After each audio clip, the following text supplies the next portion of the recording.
Знакомьтесь, славный представитель Турции Пири Рейс.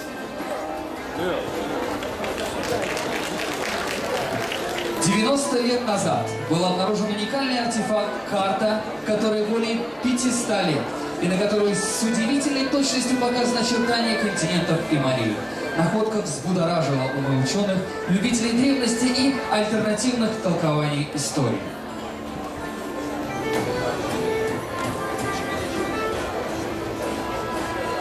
Карте Пири Рейса более полутысячи лет. Она была нарисована на коже газели в 16 веке. Ее составитель Пири ибн Хаджи Мехмед вошел в историю как Пири Рейс, адмирал Пири. На карте впервые в истории Старого Света изображена Америка, всего через 21 год после первого путешествия Колумба. Кем же был этот человек, удивляющий людей, и спустя века после своей жизни? Он был корсаром на судне своего дяди. Еще в юности поступил на службу к турецкому султану Селиму I Явузу, отцу Сулеймана. Пири принимал участие в морских сражениях Османской империи против испанцев, генуэзцев и венецианцев. В правлении Сулеймана Пири Рейс продолжил свое дело служения Османской империи. Он участвовал в завоевании Египта. В 1522 году принял участие в захвате Родоса. В 1524 году на своем корабле доставил великого визиря Османской империи Ибрагима Пашу в Египет. В 1547 году он был назначен адмиралом, командующим Османским флотом в Индийском океане, базирующимся в Суэце. 26 февраля 1548 года он отбил у португальцев Аден, а в 1552 году Маскат и стратегически важный остров Киш. Двигаясь дальше на восток, Пири Рейс захватил острова Ормуз в Ормузском проливе у входа в Персидский залив. Но наибольшую известность Пири Рейс приобрел как картограф.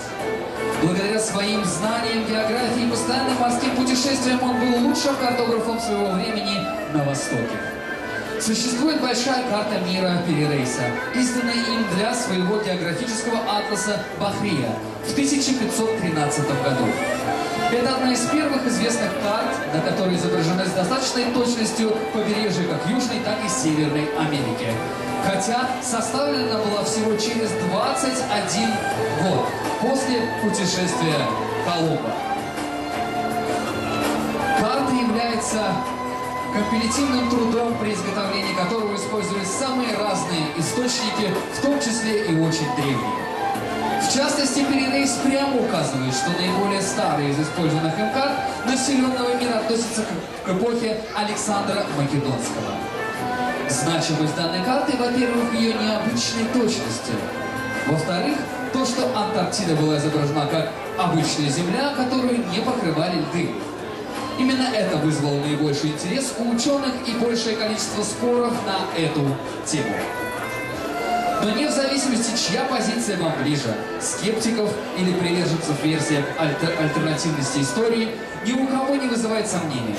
Пири Рейс – великий человек своего времени, который вместе с остальной частью мусульманского мира в Средневековье двигал человечество к прогрессу и процветанию. Друзья, если можно, поаплодируйте этому человеку. Пири Рейс – великий картограф, значимая фигура.